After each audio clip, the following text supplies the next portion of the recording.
Hi my student, আজকে আমরা 570 আর 571 পেজের এবিটিএটা করব। কিন্তু এবিটিএটা করার জন্য নিশ্চয়ই তোমরা এবার পরীক্ষার আগে ঝিমিয়ে পড়ছো, তাই না? একটা মোটিভেশন কথা দিয়ে শুরু করা যাক। কি বলছে? Do the best you can until you know better, then when you know better do better. মানেটা কি তোমরা নিশ্চয়ই বুঝতে পারছো। কি বলছে? ডু দ্য বেস্ট, তোমার বেস্টটা তুমি দাও, ইউ ক্যান যত তুমি পারো, আনটিল যতক্ষণ না ইউ নো দ্য বেটার, তুমি সেটা ভালো বুঝছো। দেন তারপর হোয়েন ইউ নো বেটার, যখন তুমি বুঝে যাবে কোনটা ভালো, ডু বেটার, করো বেটার। চলো নেক্সট আমরা দেখো এবার আমরা কী করছি। আচ্ছা, তো আমরা দেখো 570 পেজ 71 পেজেতে করে নিচ্ছি। কি বলা আছে? বিভাগ ক্ষয়ের আগের দিন আমরা বিভাগ ক্ষয়েরই 4 দাগ পর্যন্ত করেছিলাম। ঠিক না ভুল উত্তরটি নির্বাচন করো। কোনো বস্তুর মধ্য দিয়ে তাপের পরিবহন প্রক্রিয়ায় বস্তুটির উপাদান কণাগুলির স্থান পরিবর্তন হয়। পরিবহন বা কন্ডাকশান, ওখানে কি অণুগুলো সরে সরে যায়? যায়নি, শুধুমাত্র কি ওর কম্পাউন্ডটাই যায়। তাহলে নিশ্চয়ই ভুল বলা আছে। তাহলে পরিবহনটা কি? পরিবহনটাতে কি অণুগুলো গমন ঘটে না, অণুগুলোর স্থান পরিবর্তন ঘটে না। ঠিক আছে, আচ্ছা, তাহলে এটা কি ঠিক না ভুল? উত্তরটা ভুল। বিবর্ধক কাঁচ হিসেবে, আচ্ছা আমি কিন্তু এটা অলরেডি বলেছিলাম, তাও বলে দিচ্ছি এখানে যেহেতু আছে। বিবর্ধক কাঁচ হিসাবে কোন প্রকারের লেন্স ব্যবহার করা হয়? উত্তল, তাই না? উত্তল লেন্স তো ব্যবহার করা হয়। উত্তল লেন্সের মধ্যে যদি তুমি আলোক কেন্দ্র আর ফোকাসের মাঝখানে বস্তুটা রাখো, দেখবে একটা বিবর্ধিত প্রতিবিম্ব পাও। বেকার ডিটেলসে বলছি না এবার। হ্যাঁ, ভালো প্রশ্ন। লাল আলোয়, অ্যাকচুয়ালি ডিটেলসে বলা আছে, লাল আলোয় সবুজ পাতাকে কোন বর্ণ দেখবে? ভালো প্রশ্ন। সে আলোর বিচ্ছুরণের শেষের দিকটাতে ছিল। কি লাল আলো পড়লে, দেখো ব্যাপারটা, সবুজ পাতায় যখন লাল আলো দিই তখন কি হয়? সবুজ পাতাকে ভেদ করে আর অন্য কিছু যেতে পারে না, মানে লাইটে যেতে পারে না লালটা, তখন ওটা কালো বর্ণের মনে হয়। আচ্ছা, এবার আদর্শ অ্যামমিটারের রোধ কত হওয়া উচিত? অ্যামমিটার দিয়ে কী মাপা হয়? কারেন্ট মাপা হয়। তাহলে অ্যামমিটারের রোধ কত হওয়া উচিত? রোধ মানে কি, বাঁধা যত কম হবে তত তো ফ্লো করতে পারবে, নিশ্চয়ই রোধটা 0 হওয়া উচিত। আদর্শ অ্যামমিটারের রোধ কত হওয়া উচিত? 0। আর যদি বলা হয় আদর্শ ভোল্টামিটারের রোধ কত হওয়া উচিত? বিভব প্রভেদ মাপা হয় ভোল্টামিটার দিয়ে, কত হওয়া উচিত? অসীম হওয়া উচিত। তাহলে এটার ক্ষেত্রে কী হবে? 0। আর যদি ভোল্টামিটার বলতো তখন বলতাম অসীম। ডায়নামো বা বৈদ্যুতিক জেনারেটরের কোন শক্তি? এটা যান্ত্রিক শক্তি তড়িৎ শক্তিতে রূপান্তরিত হয়। যান্ত্রিক শক্তি তড়িৎ শক্তিতে, ঠিক আছে, মেনে নাও।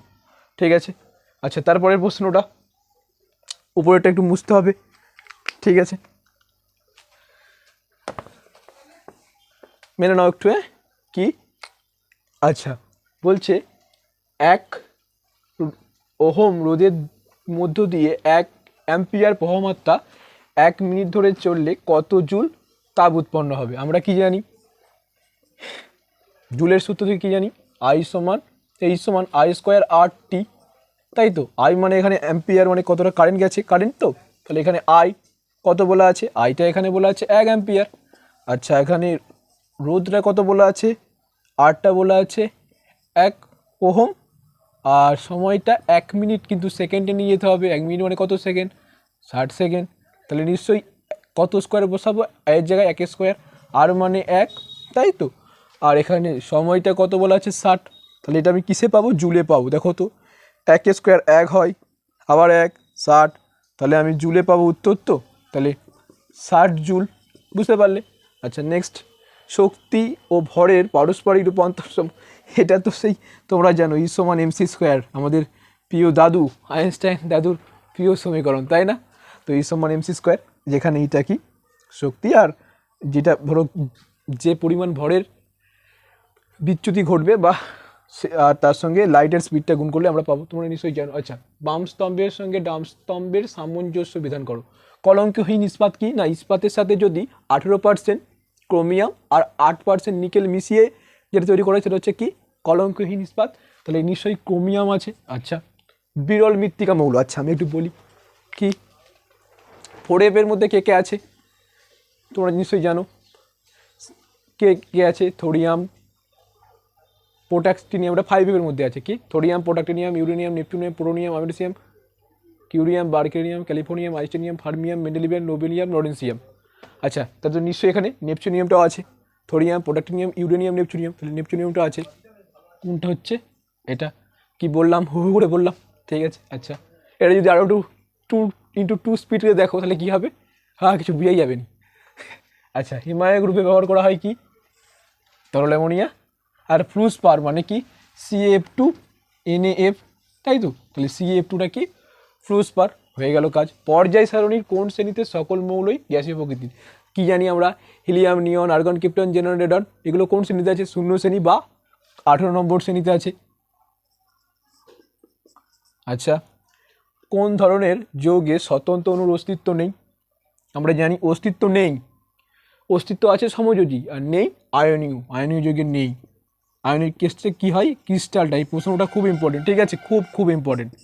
আচ্ছা, তড়িৎ, আচ্ছা এবারে একটা জিনিস বলতে হবে, একটু বুঝতে হবে ব্যাপারটাকে, আমি কিন্তু বারবার শেখাই, তোমাদের মনে হচ্ছে মুখস্থ হয়ে গেছে, আমি এটা কি শর্টেও দিলাম, কালকে সোমা এলো, জনি ফিতে সন পাপড়ি পেলো, আর কোথায় হাইড্রোজেনের পর কোথায় মা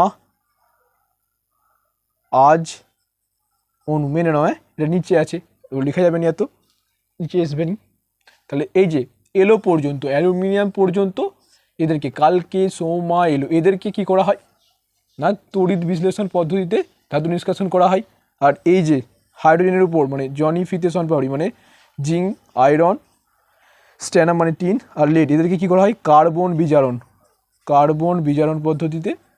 বিজারণ পদ্ধতিতে করা হয়, ঠিক আছে।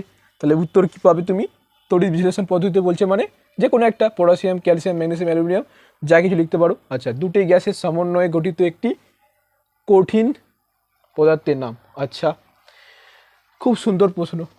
অ্যামোনিয়া একটা গ্যাস, তাই তো, ওর সঙ্গে যদি HCl একটা গ্যাস দিয়ে দিই পাবো কি NH4Cl, অ্যামোনিয়াম ক্লোরাইডের এটা সলিড পাবো, ঠিক আছে, ধোঁয়া উৎপন্ন হবে, সলিড ধোঁয়া, তাহলে এটা কী হচ্ছে অ্যামোনিয়াম ক্লোরাইড। বুঝতে পারলে দুটো গ্যাসের কী কী, অ্যামোনিয়া একটা গ্যাস আর HCl গ্যাসের সমন্বয়ে অ্যামোনিয়াম ক্লোরাইড উৎপন্ন হচ্ছে, ঠিক আছে। নেক্সট কি, লোহার বিশুদ্ধতা কোন মৌলের উপর নির্ভরশীল, আচ্ছা লোহার সঙ্গে কিন্তু কার্বন মিশ্রিত থাকে, তাহলে কার্বনের পরিমাণ কম হলে লোহার বিশুদ্ধতা বেশি হবে, তাহলে উত্তর কী হবে কার্বন। আচ্ছা, মরিচার রাসায়নিক সংকেত কি, মরিচার রাসায়নিক সংকেত তোমরা জানো, সোদক ফেরিক অক্সাইড Fe2O3 NaH2O, এটা হচ্ছে মরিচার রাসায়নিক সংকেত।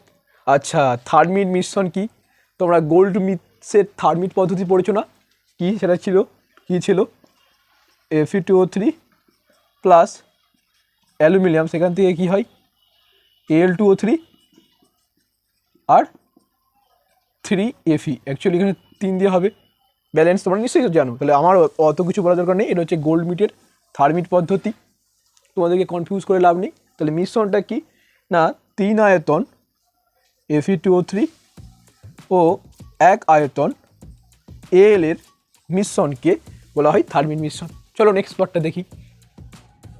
তাহলে ভিনিগারের মুখ্য জৈব উপাদানটি কি, acetic acid, CH3COOH, acetic acid. এটা নিয়ে তোমাদের একটা কনফিউশন তৈরি হয়েছিল, আমি জানি আমাকে কি প্রশ্ন করছিল একটা, এটা মুখ্য জৈব উপাদান অ্যাসিটিক অ্যাসিড।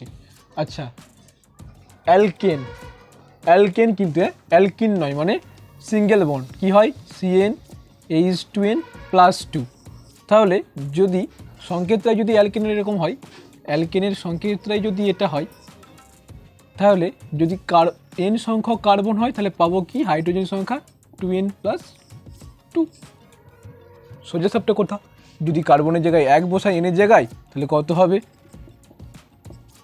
মানে C মানে 1 লেখা দরকার নেই, 2 1 2 2 CH4 মিথেন হচ্ছে, 2 বস করালে 6 পাবো, ইথেন হবে, তাহলে এখানে শুধু n দিয়ে আছে, তাহলে হাইড্রোজেন করা পাবো 2n+2 হয়ে গেছে।